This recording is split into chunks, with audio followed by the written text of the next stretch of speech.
E assim, com a luz de Oxalá, vou colocar aqui para vocês um questionamento enviado ontem por um irmão de fé, em que ele pedia algum esclarecimento sobre o que poderia ser dito aí a respeito dos banhos de ervas tão comuns em todas as liturgias umbandistas, em todas as casas umbandistas, né? Então eu quero passar para vocês hoje um pouco dos conceitos, bom dia para quem chega, um pouco dos conceitos que envolvem um banho de erva para vocês terem uma noção da amplitude e do porquê que o banho de ervas é considerado uma das principais terapêuticas nas casas de Umbanda, né? Inicialmente, para quem acredita que o banho de ervas é uma cultura, um costume somente do africano, já se engana, tá? Todas as culturas do mundo têm os banhos de imersão, têm os emplastos, têm os unguentos, as práticas de banho contínuo, de esfregar, de macerar ervas, em todas as culturas e civilizações. Então isso não é um privilégio ou um costume que advém diretamente da África, tá? Índio já fazia, nativos de todas as regiões do planeta, já tem no banho de folhas um costume terapêutico muito presente em suas práticas religiosas e energéticas. Essa é a primeira desmistificação que a gente pode fazer em relação à questão do banho de folha, né? Existe um aspecto muito estudado por uma vertente umbandista, que eu gosto bastante, de que o banho ele é a manipulação das folhas para fins de magia vegeto-astromagnética. Então olha que coisa interessante, né?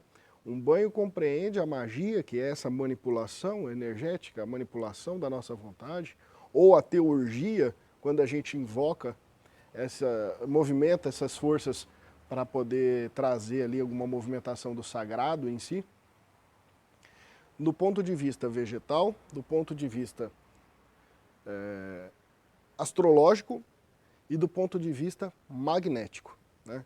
A gente sabe que tem elementos que atraem, elementos que são repulsores de energia, elementos que são imantadores de energia. A gente tem exemplos disso em todos os tipos de elementos da natureza e com as plantas não seriam diferente, né? Nesse sentido, então, nós temos que entender que existe um complexo que envolve a manipulação de um banho para fins litúrgicos e energéticos, por mais simplista que ele seja. Inicialmente temos que fazer um breviário aqui do reino vegetal, que é o reino de evolução, onde nós começamos a exercer o poder da consciência, né? Além de ter as energias sutis, os campos mais sutis que compõem o nosso complexo, as plantas já são seres que já tem um start, né? Já tem um início de desenvolvimento da consciência. Planta tem consciência, viu, pessoal? Quando você come um alface, você está comendo um ser dotado de consciência também, tá? Então existe um processo de interação muito forte entre o reino vegetal, todo o seu complexo filoenergético, né? Energético e litúrgico, com o nosso corpo. Essa é a primeira questão que a gente pode colocar aqui para vocês. Quando a gente fala que o banho é um ato de magia, tá? Dentro dos costumes umbandistas, e aí eu falo quase que em nome de todas as escolas de Umbanda, de todas as vertentes de Umbanda, quando a gente chama de magia, não vamos pensar aqui como Harry Potter não, tá? Magia porque a gente está fazendo uma manipulação consciente. Infelizmente, a grande massa umbandista não consegue compreender que a vida é um rito. E que as coisas que a gente faz na vida compreendem, num olhar maior, um grande ritual, né? E quando a gente diz ritual, vamos pensar que todo ritual tem uma preparação, a ideação, a preparação, o ato, o pós e o repouso, ou a preparação para o novo rito. Então veja bem, estou falando de ideação, aquilo tem que estar na sua mente, de preparação, você faz um conjunto de atividades que preparam o ato para acontecer, o ato em si, a manipulação em si, o pós, que compreende a limpeza, compreende a finalização, compreende o encerramento, e o período de descanso para retorno do ciclo. Então, quando a gente vê toda a vida, né, isso poderia ser uma obrigação do umbandista, entender que a vida é um ato ritualístico, que compreende você equilibrar todas essas etapas. Ideação, preparação, o ato, o pós e o descanso ou repouso, que já é a preparação para o próximo, né?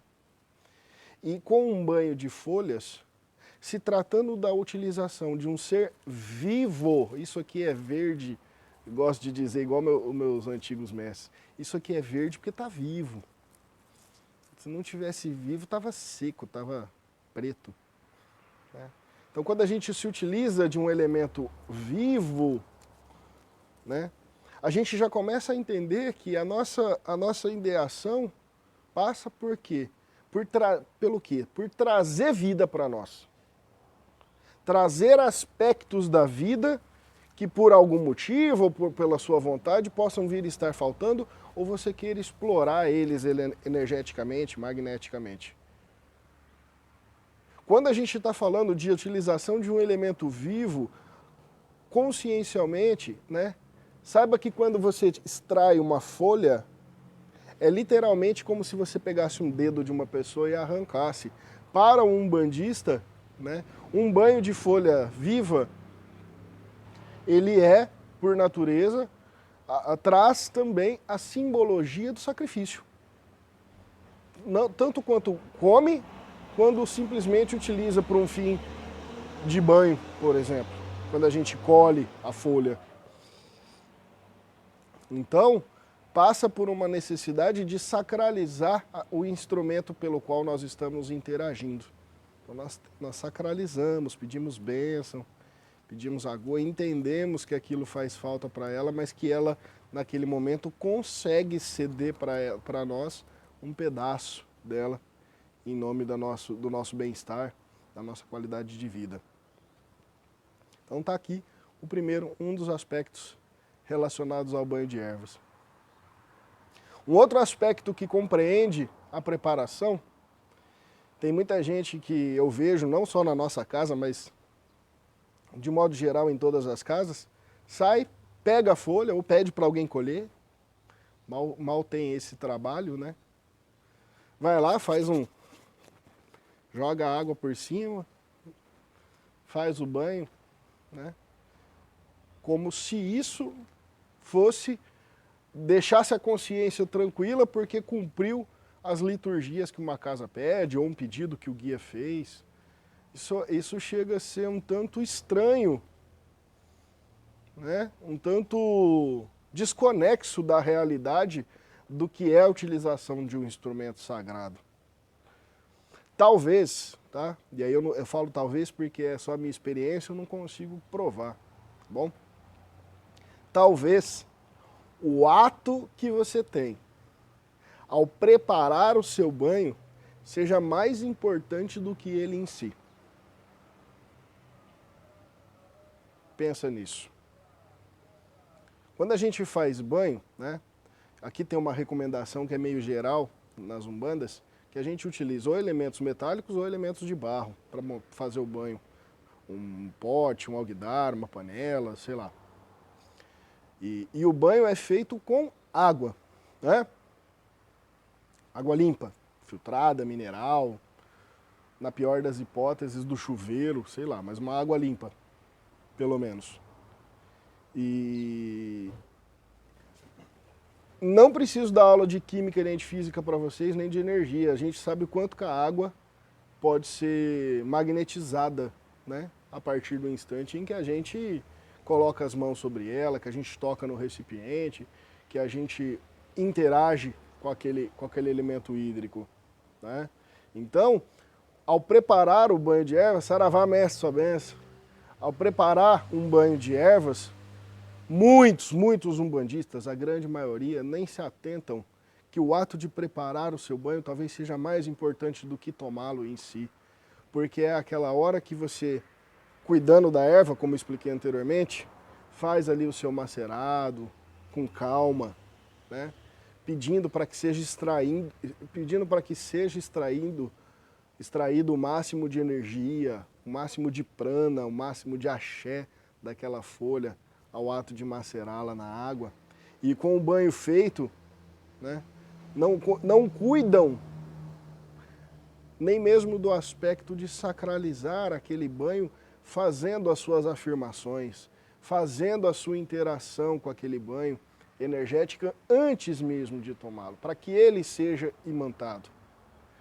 Algumas casas umbandistas, e esse costume se altera bastante de caso de terreiro para terreiro, né? Tem casas que fazem banho de um dia para o outro, casas que fazem banho na hora e já toma, casas que fazem banho e coloca vela, casas que faz banho e coloca para tomar banho de sol ou banho de lua. E aí tem algumas variações de casas para casas, né? De modo geral, sem falar liturgicamente por causa nenhuma, nem a minha, de modo geral, a partir do instante em que você faz o seu banho e coloca suas mãos sobre ele para fazer uma prece, aquilo já é extremamente válido, tá? Extremamente válido. O assunto não acaba hoje, né, mestre? Só uma introdução aí. Porque ali você já tem interação, você já tem o ato da sacralização, você já tem a preocupação daquelas energias que aquela consciência da planta irá restituir nos seus corpos energéticos, tá? E aí, se a sua casa tem algum costume específico, obviamente, mais interessante ainda é você adotá-lo na prática de realização do seu banho. Mas fez ele, colocou no recipiente, pedindo, afirmando, interagindo, já vai ser de ótima valia para um banho de folhas que vai fazer um bem danado, né? Então, falando da parte vegetal, óbvio que um banho de ervas bem feito requer alguns conhecimentos prévios, tá? Mas particularmente não acho que são tantos, não. Anota as ervas que eu vou falar aqui para você que não é adepto de nenhuma casa, tá? Manjericão, rosas brancas, a pétala da rosa branca, jasmim, arruda, alecrim, que mais? Hortênsia. Acho que tá bom. Esses banhos aí não são difíceis. Hortelã, né, o levante. Esses banhos aqui, essas folhas que eu estou passando aqui para vocês, de modo geral, né, a sálvia, de modo geral, tudo fresco, viu? Tudo folha fresca. São banhos que, de modo geral, podem ser utilizados sem tamanhas restrições. Eles ganham um tônus psico-vibratório mais forte quando são conectados a uma egrégora de uma casa, né? Aquele conjunto de ervas que tem os seus orixás e tudo mais. Mas, de modo geral, todos esses banhos vão atuar te trazendo alegria, vão atuar melhorando sua autoestima, vão atuar promovendo uma limpeza mais fina nos seus corpos energéticos e não são banhos tão agressivos contra outras folhas que a gente tem aqui na farmacopeia brasileira. Os banhos obedecem à questão do astrológico que o Mate Silva, né, um dos grandes mestres aí, coloca, porque nós temos os influxos, né, a planta respira. Eu vou dar um exemplo bem besta, assim, ó. Tal como a gente, tem períodos do dia ou períodos da semana que a gente está mais concentrado em energia nos chakras inferiores ou nos membros. Tem dias, horas do dia e tem circunstâncias em que a gente está com a cabeça mais vibrada, mais concentrada. Com a planta não é diferente, né? Além delas obedecerem uma conjuntura astrológica que lhes conectam magneticamente para trazer-lhes mais energia, ou menos energia, ou fortalecer a planta, ou expandir a sua força, ela também sofre bastante, assim como dose, tudo no planeta, né? Sofre bastante a questão da influência lunar.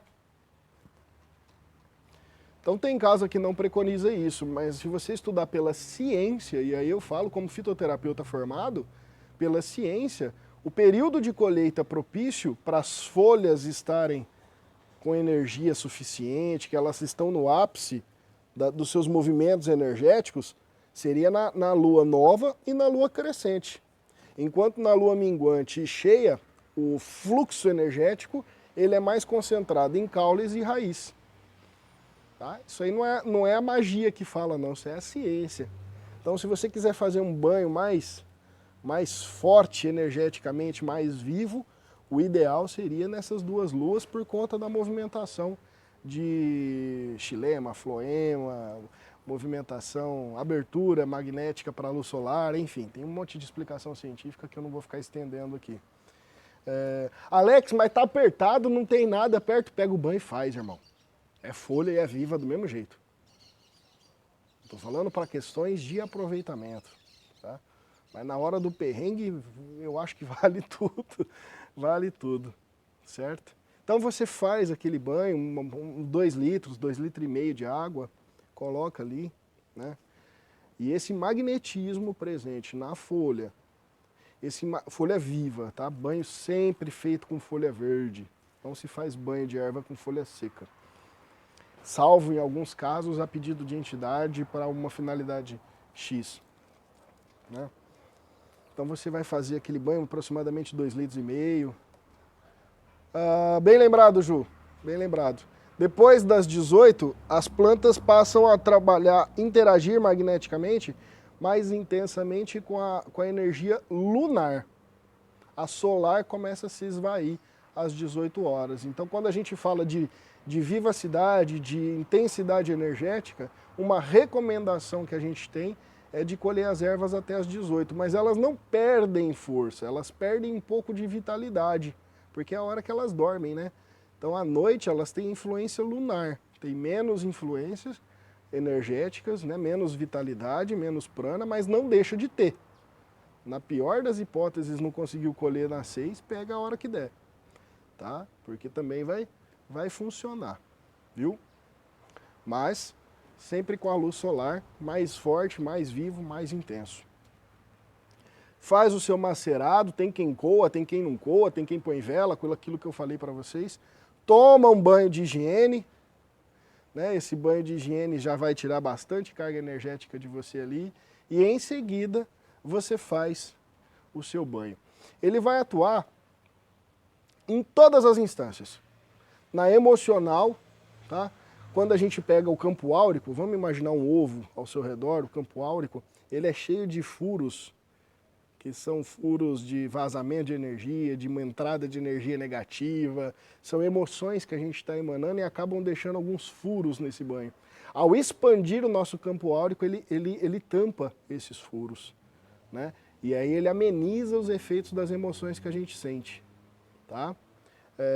No mental, se você tomar banho estruturando uma ideia, uma concepção, uma meta, um objetivo, ele também vai contribuir para você ter insights, ter intuições, ter uma expansão consciencial que pode definir melhor todo aquele complexo mental daquilo que você está trabalhando ou desenvolvendo naquele momento, ou vivendo naquele momento, e vai te trazer um sentimento de inserção daquele processo no sagrado, porque a gente está sacralizando o banho, né?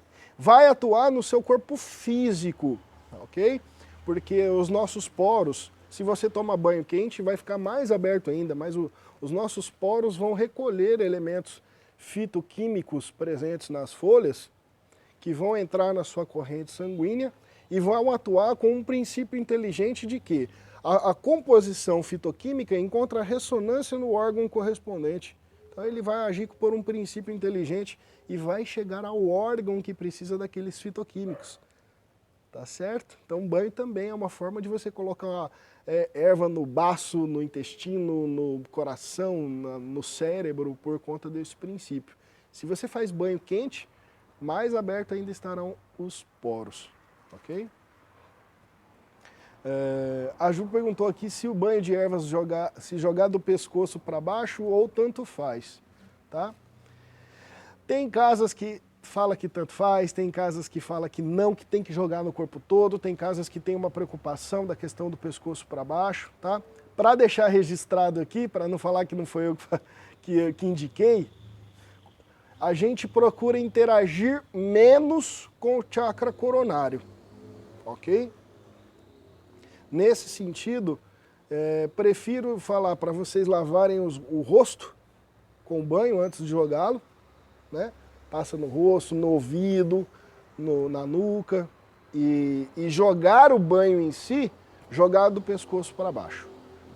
Tá? Porque a gente nunca sabe o que está acontecendo realmente nos influxos energéticos do chakra coronário, e aí na nossa casa somente alguns determinados banhos a pedidos de entidade ou alguns banhos preparatórios são realizados para ser jogados na cabeça, por conta dessa preocupação. Mas falar para vocês, vai fazer mal, vai morrer, vai virar do avesso? Não, não vai. Tá? Você jogar um banho de erva, uma vez ou outra na cabeça, não vai fazer mal nenhum. Alex, tô sentindo que eu tô com a cabeça cagada, que eu tô... Porra, pega o banho e joga na cabeça, não dá nada não. Deixa eu dar essa descarregada aí. Mas a gente evita porque é o ponto mais sensível, tá? Do corpo, energeticamente falando. Então a gente evita e vai limpar realmente os chakras que são mais afetados pela vida cotidiana, né? Os chakras mais inferiores são os mais afetados pela vida cotidiana, o básico, o sacro, o plexo, até mesmo o cardíaco. Então a gente não evita mexer com a questão espiritual nesse sentido. Mas é uma preocupação, mas não mata ninguém, tá bom? E ali, eu não vou passar aqui para vocês qual banho é de qual orixá, qual a finalidade de cada banho, porque isso tem um conjunto de conhecimentos que poderiam ser consoantes para todas as casas, mas isso não é nada consoante. Então você pega uma erva, determinada liturgia fala que é de Oxalá, a outra fala que é de Xangô, a outra fala que é de Exu, né? Então, esse assunto eu não vou estender. Pega essas ervas mais frias, mais comuns, mais equilibradoras. Vou repetir aqui algumas. Manjericão, alecrim, hortelã, arruda para dar aquela limpada bacana nos corpos, jasmim, flor de hortênsia, um banho que é um calmante maravilhoso em todos os sentidos, as pétalas da rosa branca, tá? São banhos aqui na nossa liturgia, são banhos de mais afins com o Oxalá, né? A arruda, por exemplo, em muita casa é para preto velho. Salvo a sálvia, que na nossa liturgia seria de Xangô. Mas é uma erva muito poderosa energeticamente, não podemos desprezar. Então ela também vai promover uma limpeza mental muito forte, uma limpeza de cargas emocionais bastante intensa. Age então nesses três princípios, no mental, no emocional, no físico, te traz uma qualidade de vida gigantesca. A gente recomenda fazer pelo menos um banho por semana, né? Alex, e nas luas minguante e cheia, que as ervas estão mais fracas, por assim dizer, né? Ou as energias estão concentradas no caule raiz? Das duas, uma. Ou você compra um óleo essencial da planta, que ali tem os princípios, pelo menos, fitoquímicos da planta, tá? Mas se a dor de barriga pegar, faz com a planta do mesmo jeito, que vai ser maravilhoso para você. Ok?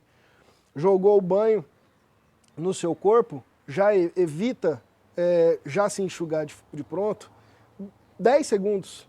Agradece os princípios vitais daquela planta, agradece o seu sagrado, os seus mentores, os seus guias, que estarão ali comungando daquele momento com você. E assim você se enxuga, deixa aquilo agir e vai fazer muito bem. Tá certo? Eu acho que eu não esqueci de nada. Se eu esqueci, vocês mandam aí no direct da nossa página que depois eu respondo. Como diz o mestre aqui, isso aqui é motivo para aula de mais de 6 horas, 7 horas. Né? Eu fiz até um workshop de 2 dias inteiros, só falando de planta, de banho, de uso de erva. Mas que vocês façam, compreendendo que a religião no dia a dia não te torna fanático, te torna sagrado, né? Te torna cada vez mais sagrado, te torna cada vez mais conectado com o bom, com o belo, com o harmonioso, né?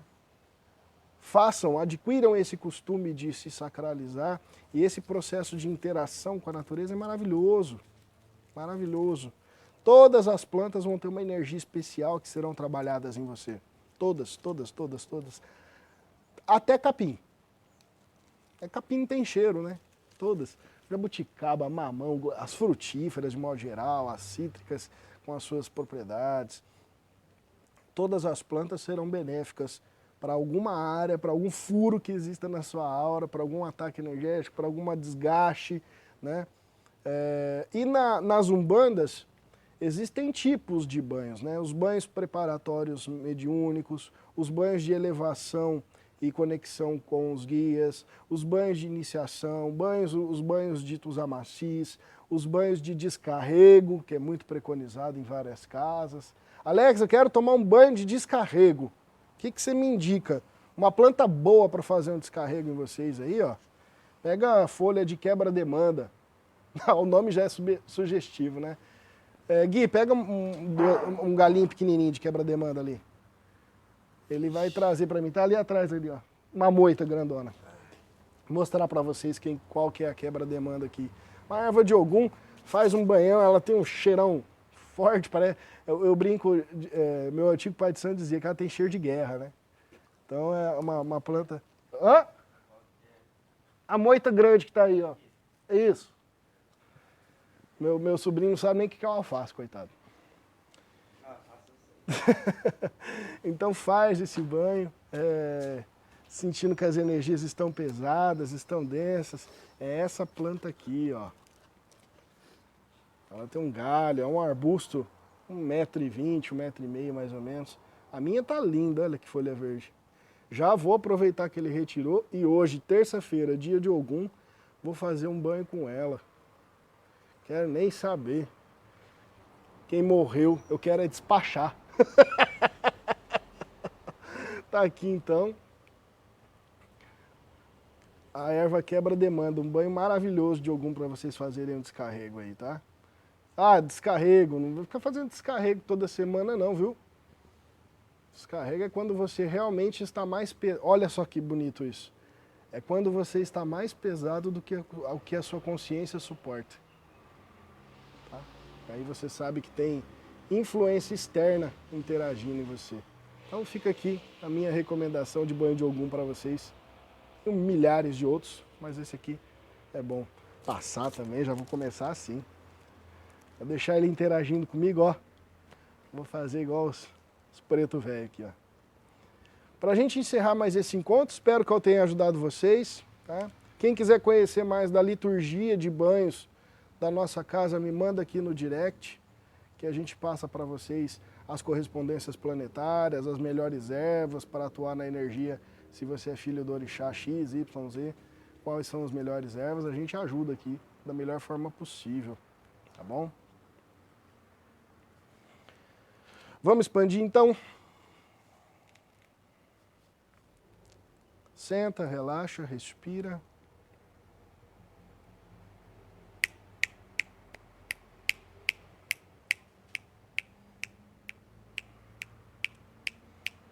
Peço licença ao seu mentor, ao seu guia, ao seu protetor, ao seu anjo da guarda. Eu, Yaramatra do Astral, peço licença para nessa hora falar com o seu Ori, com a sua divindade interna, que coordena todas as suas existências, que coordena a sua missão, que desperta e corrige os aspectos conscienciais da existência em todos os planos.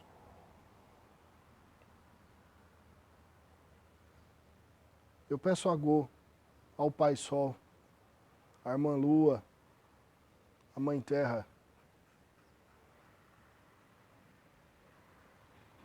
para que nessa hora seu ori seja acordado.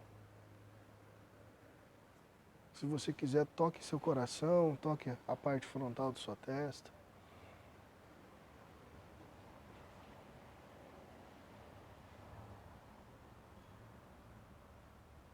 Que todos os aspectos da vida mundana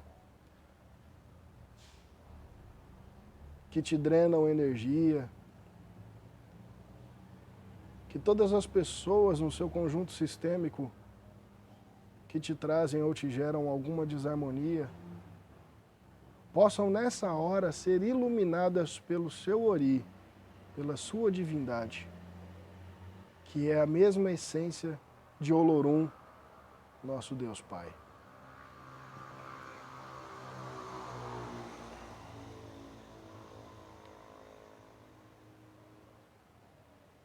Que ori permita que você acesse, sinta, comungue de tudo que é natural, de tudo que é belo, de tudo que é harmonioso, aproveitando-se do máximo